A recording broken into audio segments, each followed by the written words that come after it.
ஜமீன்தார் விஜய ரங்கராஜுவோட பங்களான்னா அங்க சுத்து பக்கத்து கிராமத்துல எல்லாம் ரொம்ப பிரசித்தி. 24 அறைகள், 2 பெரிய வாசல்கள்னு அந்த பங்களா எப்பவும் மக்களுடைய ஒரு பேச்சு பொருளாவே இருந்துச்சு. அவரோட தானங்களை பத்தியும் அவரோட பூஜைகளை பத்தியும் மக்கள் எப்பவும் பேசிக்கிட்டே இருப்பாங்க.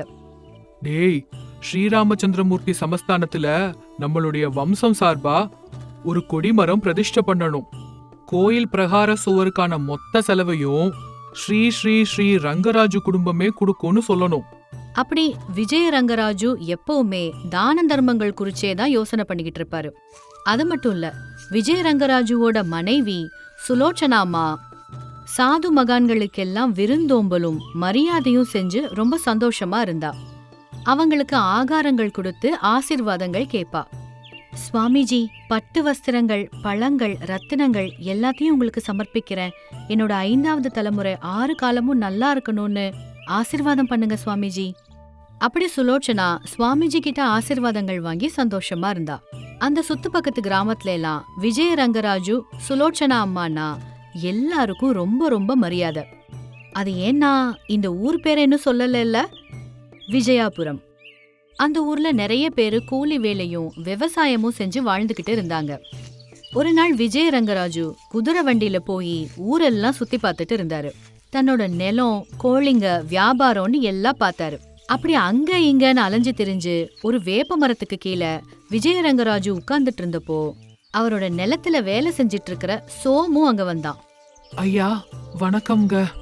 விஜயராஜு இது யாரா இருக்கும்னு யோசிச்சு ஒட்டி போன தேகத்தை பார்த்து அது சோமுதான் அப்படின்னு கண்டுபிடிச்சாரு. அவன்கிட்ட இப்படி கேட்டாரு. சோமு, என்ன விஷயம்?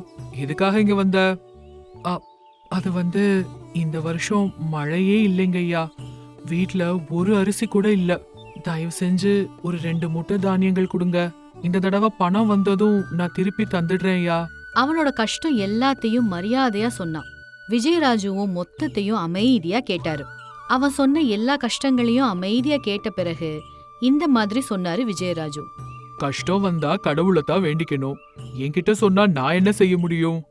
அந்த தானியத்தை தான் சிவலிங்கத்துக்கு அபிஷேகம் பண்ண வச்சிருக்கேன். என்கிட்ட வேற தானியங்கள் இல்லடா அப்படின்னு ரொம்ப கடுமையா சொல்லிட்டாரு.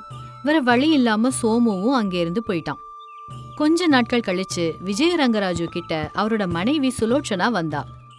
ஏங்க, நம்ம பக்கத்து ஊருக்கு பெரிய சுவாமிஜி சதாசிவானந்த சுவாமிஜி வந்திருக்காராம்.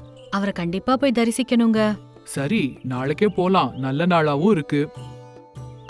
அது இல்லங்க, நம்ம போனா மட்டும் நம்மளால சுவாமிஜிய பார்க்க முடியாதாம். கடவுள் யாரோட மனசுல இருக்காரோ அவங்கள மட்டும் தான் அந்த சுவாமிஜி கூப்பிட்டு பேசுவாராம். அப்படி அவ கேள்விப்பட்டது எல்லாத்தையும் சொன்னா.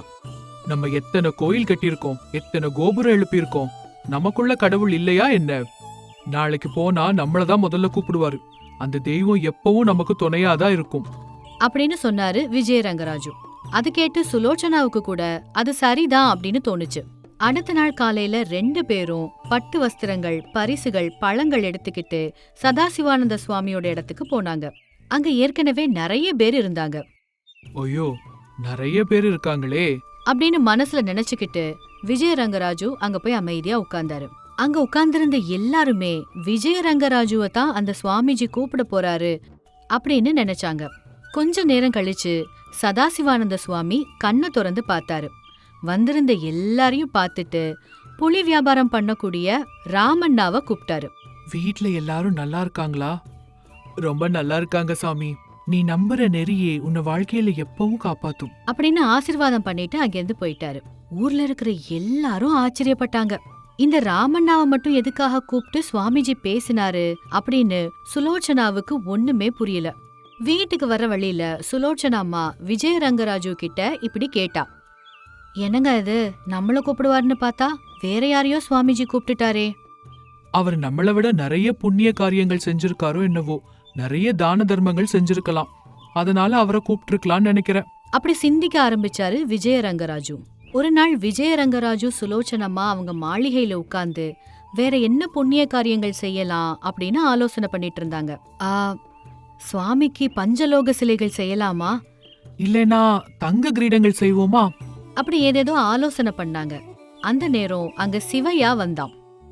ஜமீன்தார் ஐயா வணக்கங்க. ஜமீன்தார் அம்மா வணக்கம்மா. ஆ சிவையா, எங்க இப்படி வந்த? உன்னோட பானைகள்லாம் சரியா விக்குதா இல்லையா?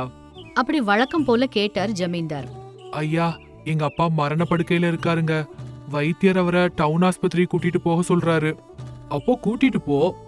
அ, அதாயா, கொஞ்சம் பணம் கொடுத்து உதவி செஞ்சீங்கன்னா ரொம்ப. அப்படி தயக்கத்தோட கேட்டான். இங்க பாரு, நான் இப்போ ஒரு வார்த்தை சொல்றேன் கேளு. கடவுள் உன்னோட அப்பாவை காப்பாத்தணும்னு நினைச்சாருன்னா எந்த வைத்தியமும் இல்லாமலேயே காப்பாத்துவாரு. அது வந்து ஐயா, ஒரு தடவை பட்டணத்துக்கு கூட்டிட்டு போய் காட்டினா தானங்க தெரியும். உன் அப்பாவோட ஆயுள் முடிய போகுதுன்னா என்ன பணம் கொடுத்தாலும் என்ன வைத்தியம் பார்த்தாலும் பிரயோஜனம் இல்ல. வேணும்னா உங்க அப்பாவுக்காக நான் பூஜை பண்றேன். அந்த கடவுள் மேல பாரத்தை விட்டுடு அப்படின்னு சொல்லி அனுப்பிட்டாரு. என்ன செய்யறதுன்னு தெரியாத சிவையாவும் அங்க இருந்து போயிட்டான். இவங்க மறுபடியும் எந்த கோயிலுக்கு எவ்வளவு காணிக்க தரலாம், வேற என்னெல்லாம் புண்ணிய காரியங்கள் செய்யலாம்னு யோசிச்சுக்கிட்டு இருந்தாங்க.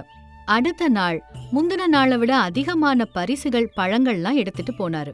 சதாசிவானந்த சுவாமிஜி தியானத்துல இருந்தாரு.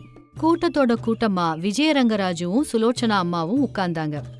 ஏங்க, இன்னைக்கு நம்மள கூப்பிடுவாருன்னு நினைக்கிறீங்களா? கடவுளுக்கு நெருக்கமானவங்க நம்மளை விட வேற யாரு இருக்காங்க? கண்டிப்பா இன்னைக்கு நம்மளதான் கூப்பிட போறாரு.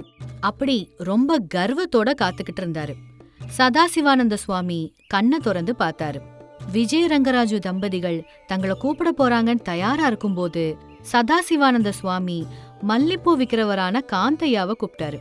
காந்தையா ரொம்ப சந்தோஷமா சுவாமிஜியோட சன்னிதானத்துக்கு போனான். வியாபாரம் நல்லபடியா நடக்குதா அப்படின்னு அப்படி அன்பா கேட்டாரு சுவாமி. காந்தையா எல்லா கேள்விகளுக்கும் பதில் சொன்னான். அந்த பரமேஸ்வரனுடைய அருள் பார்வை உனக்கு எப்பவும் இருக்கும். தீர்காயுஷ்மான் பவ. அப்படி சதாசிவானந்த சுவாமிஜி ஆசிர்வாதம் பண்ணி அனுப்புனாரு. விஜயரங்கராஜு தம்பதிகளுக்கு ஒண்ணுமே புரியல. உடனே எந்திரிச்சு விஜயரங்கராஜு காந்தையா கிட்ட போனாரு. ஏய், நீங்க என்ன வேலை செஞ்சிட்டு இருக்க? ஐயா வணக்கம் ஐயா, நான் இங்க மல்லிப்பூ வியாபாரம் பண்ணிட்டு இருக்கேன். ஏதாவது தான தர்மங்கள் செஞ்சிருக்கியா? கோயில்களுக்கு காணிக்கை கொடுத்திருக்கியா? கோபுரங்கள் ஏதாவது கட்டி கொடுத்திருக்கியா? அப்படி கேள்வி மேல கேள்வியா கேட்டாரு. ஐயா, நீங்க பெரிய பெரிய விஷயங்களை பத்திலாம் பேசுறீங்க. அந்த அளவுக்கு பெரிய பெரிய தான தர்மங்கள் செய்ய என்கிட்ட அந்த அளவுக்கு பணம் இல்லைங்க ஐயா. அப்போ அந்த சுவாமிஜி உன்னை எதுக்காக கூப்பிட்டாரு? அது என்னவோ எனக்கு தெரியாதுங்க அப்படின்னு சொல்லி காந்தையா அங்கிருந்து போயிட்டான்.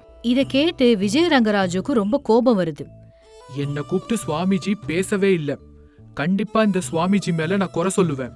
அப்படி சொல்லி ரொம்ப கோவமா சதாசிவானந்த சுவாமிஜி கிட்ட போனாரு. சுவாமிஜி, என்ன எதுக்காக நீங்க கூப்பிட்டு பேசல? நான் செஞ்ச புண்ணிய காரியங்களை இங்க வேற யாரும் செஞ்சிருக்க முடியாது. யார் யாரெல்லாமோ கூப்பிடுறீங்க, ஆனா என்ன ஏன் கூப்பிடல? அப்படின்னு ரொம்ப கோவமா கேட்டாரு. அப்படி சிரிச்சுக்கிட்டே தியானத்துல இருந்து கண்ணை திறந்து பார்த்தாரு சுவாமிஜி. என்னப்பா, எதுக்காக இப்படி கத்துற? என்ன நடந்துச்சு? அப்படின்னு ரொம்ப அமைதியா கேட்டாரு. நான் செஞ்ச புண்ணிய காரியங்களை இங்க இருக்கிற வேற யாரும் செய்யல.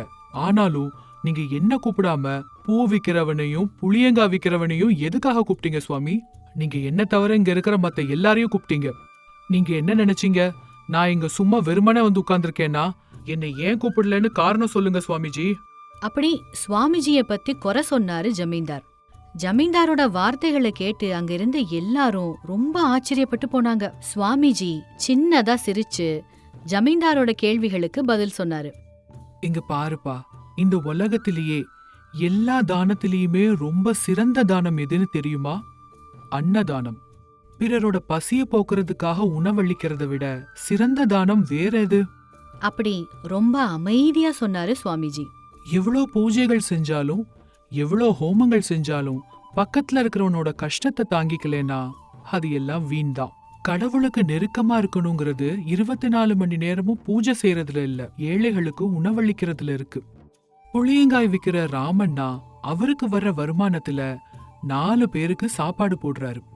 அதை விட மோட்சம் வேற என்ன இருக்க முடியும்? பூ வியாபாரம் பண்ற காந்தையா மாணவர்களுக்கு புத்தகங்கள் வாங்கி கொடுத்து ஏழை மாணவர்களுக்கு கல்விதானம் செய்யறாரு. அதனாலதான் அவங்கள கூப்பிட்டேன். சின்ன சின்ன வியாபாரங்கள் செய்யறவங்களாலேயே இவ்ளோ செய்ய முடியுதுன்னா உன்னுடைய அந்தஸ்துக்கு எவ்வளோ செய்யலாம். யோசிச்சு பாரு. அப்படி விஜயரங்கராஜு தம்பதிகளுக்கு புண்ணியம் பெறக்கூடிய உண்மையான வழி என்னன்னு புரிஞ்சுது. அந்த நாள்ல இருந்து விஜயரங்கராஜு தம்பதிகள் பசின்னு வந்தவங்களுக்கு அன்னதானம் செய்ய ஆரம்பிச்சாங்க. கஷ்டம்னு வந்தவங்களுக்கு எல்லாம் உதவி செய்ய ஆரம்பிச்சாரு. இது போல காரியங்களால விஜயரங்கராஜு சுலோச்சனா அம்மா கடவுளுக்கு நெருக்கமா இருக்கணும்னு வேண்டிக்கிட்டாங்க. பார்க்கலாம் இந்த தடவை விஜயரங்கராஜு தம்பதிய சதாசிவானந்த சுவாமி கூப்பிடுறாரான்னு.